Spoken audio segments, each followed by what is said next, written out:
So, your latest single was recently released across all the digital platforms. Talk a bit about the message behind this track. Okay, this message is about celebrating or embracing the beauty and the joy of being loved.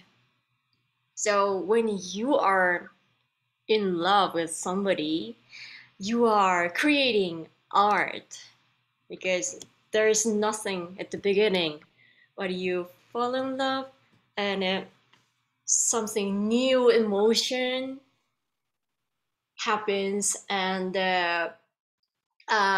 you would fight sometimes and but you struggle to make it work and you make something new rules together and you will learn something new about the partner or relationships, and so it's whole bunch of creation is in the relationships, and so I sang about that.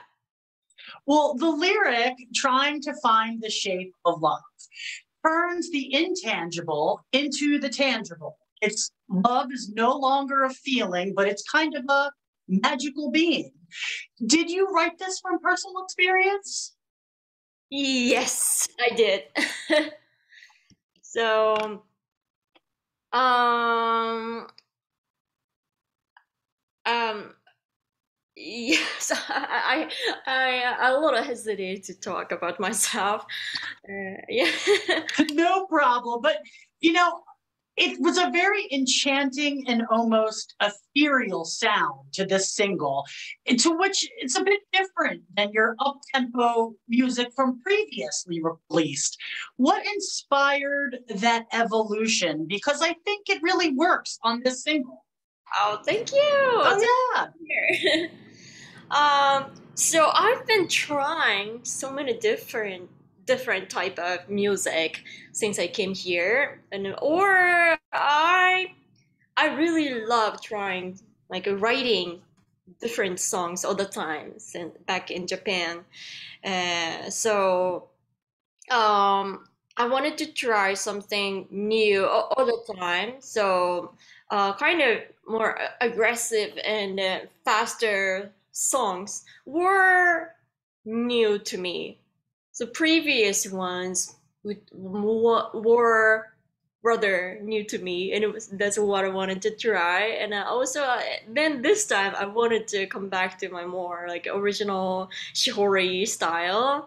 And so I wanted to write something like loving and chilling, relaxing, healing type of song. It definitely felt like that. You know, you're part of social media, you have a big social media following. What kind of response has this single gotten from the fans? Response, sorry, what's it? Response. How has the fans' reaction been? Oh, I said, okay, okay. Yeah, kind of. Fans, like who knew me from before told me that also it's like more like Shihori style, and interestingly, so one of my fans told me that, or some of my fans told me that oh, this feels like actually J-pop. Oh, okay. And it's interesting because I didn't mean that. And oh, but probably um, there are some elements like from my blood or something, and it's really nice to hear because I want to be very unique here. So although I'm trying to be more like an American version of me these years, but still appreciate that I have that like a strong, concrete core as a Japanese artist. You know, I thought that what I loved about your sound was how you've managed to dive into the American music scene, but without sacrificing your cultural roots, your roots in Japan. You can hear that coming through.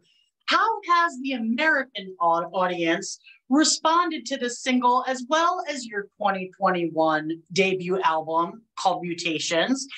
I've heard that US artists keep asking you about how to break into anime. Yes. Yeah, so I'm so surprised that so many American artists told me that, oh, one of my biggest dreams is to like be in an anime, like Japanese anime, like music industry, write anime theme songs. Oh, really? I didn't know that.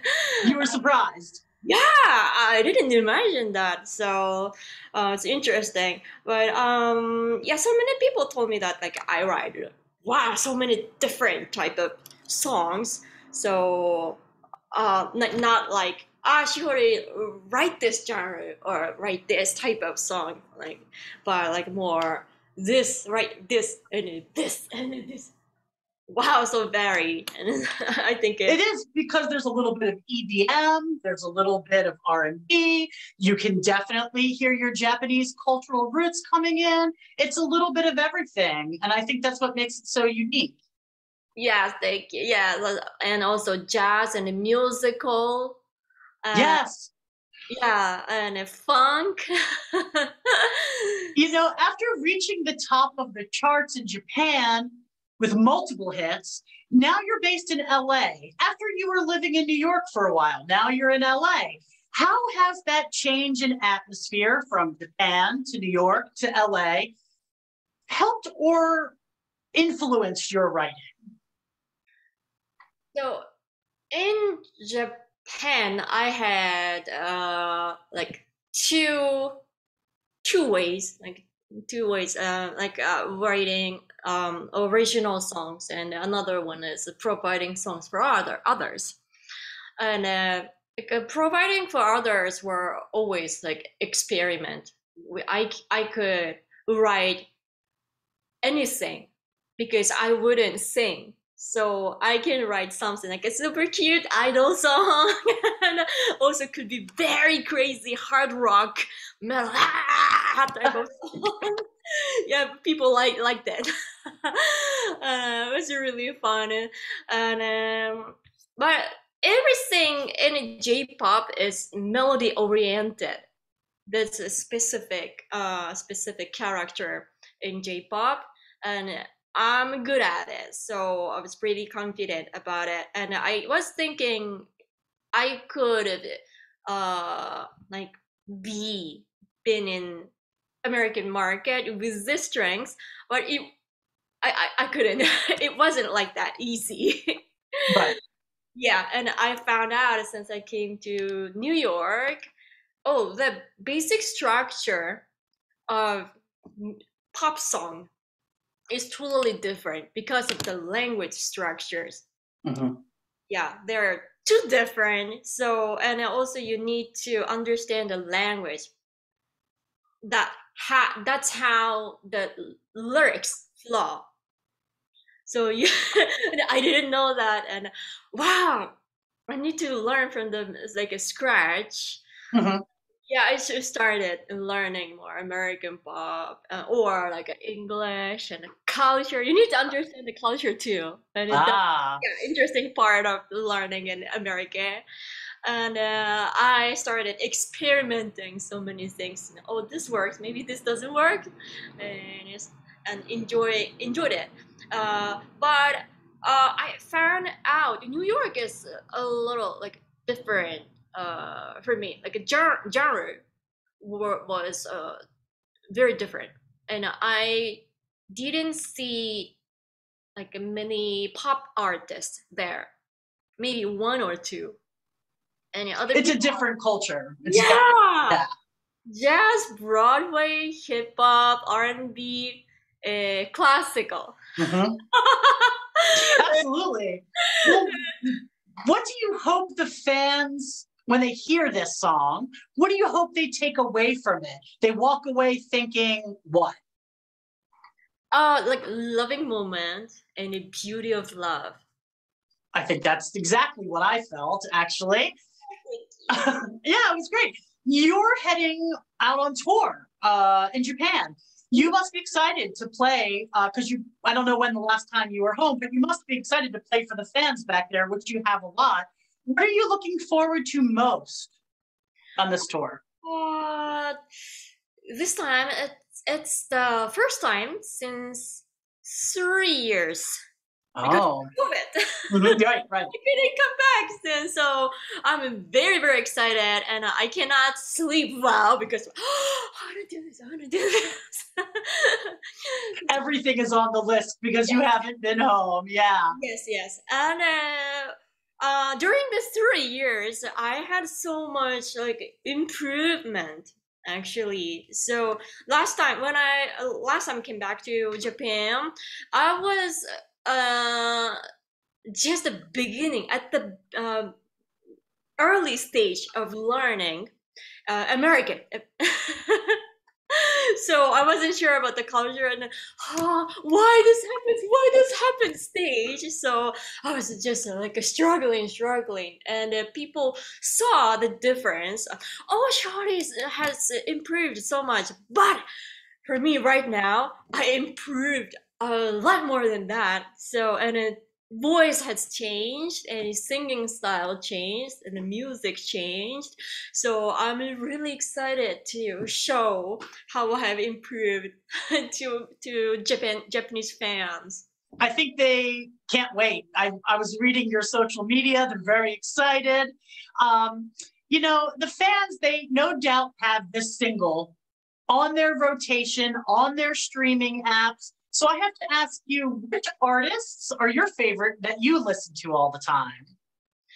I listen to all the time. Usually, I don't listen to any other music much, like a specific people, but recently I like to search American pop artists, and I love uh, a friend of mine, Shayna.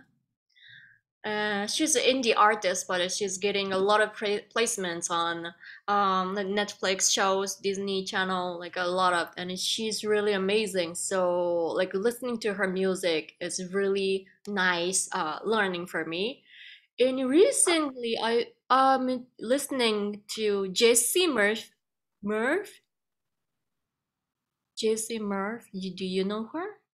I'm not sure. I don't think so. I've heard them before, Mm-hmm. but I will now that you've given a recommendation. Because just I saw her on Instagram stories, like in like a random stories, and Uh-huh. wow, wow, she's amazing. Who is her? Who is she? And I didn't know her, but just searched on Spotify, and wow, she's fantastic. And since then, I've been listening to her recently. Who would you love to collaborate with in the future? Is there anyone that you think, oh, I'd love to work with them on a single or an album? Yeah, actually, this might be too big dream, but I want to collaborate with Lady Gaga and Ariana Grande. I mean, dream big. Who knows? You dream Yeah, big, yeah, yeah, those dreams come true. yeah. Because I sympathize what Lady Gaga always like say, and like I feel like our souls are a little similar, like in like missions, life missions. And also for Ariana Grande, like I know she loves Japanese culture, and she's really amazing singer, and I'm good at writing melodies and also J-pop things. So if she's interested in collaborating with a Japanese like J-pop artist, I can write something like a little J-pop-ish, but like an American type of interesting melody for her. We're just going to put that out there for her. Hopefully, she hears it and she gives you a call. Ah, You yeah. know, hopefully. What's next for you, Shahari? Are you working on any other singles? Maybe a new album release? I haven't been writing new songs yet, but I'm like inputting inputting the new ideas like by listening to those artists, other artists recently, and I have the feelings that oh, It's gonna come. It's gonna come. But it's like it's in the egg. It's still generating something from Yeah. something, and I'm excited to see what's gonna happen next year. And about one collab single would be released in a month or something. And Oh, okay. yeah, this Then is a fans can look out for that on streaming apps. Yes? yes, and YouTube. And this is a YouTube. second collab with an Italian composer, Nico Bersaglio. And the first collab like has been played like three million, no, 3 million plays on YouTube. And it's been played a lot and people love it. And so we are preparing for the second collab, and it's gonna be really cool. I did see you have a lot of YouTube followers and quite an active account. So fans should go check that out. Absolutely. Yeah, thank you. You have been very open about your diagnosis with Asperger's and how it has impacted your life as an artist. Representation like this for your fans is huge. They so appreciate it. What would you like to say to your fans, your supporters, everyone that's followed your career and is so excited to see you in Japan for this tour? What would you like to say to them? So I had really hard time communicating with people when I was small or young, but I've learned so many things from those experiences, and I uh, understand how people feel like when you are in a like a tough situations, people when you are not understood, and when you feel alone. And from those experiences, I started to sing this message is love who you are, love who you are, love who you are, and changing the form like this song. But always I've been saying, love who you are. I love you. I love myself. I love you. And so this is the core message that I've gotten from those experiences through Asperger. And I will keep telling you.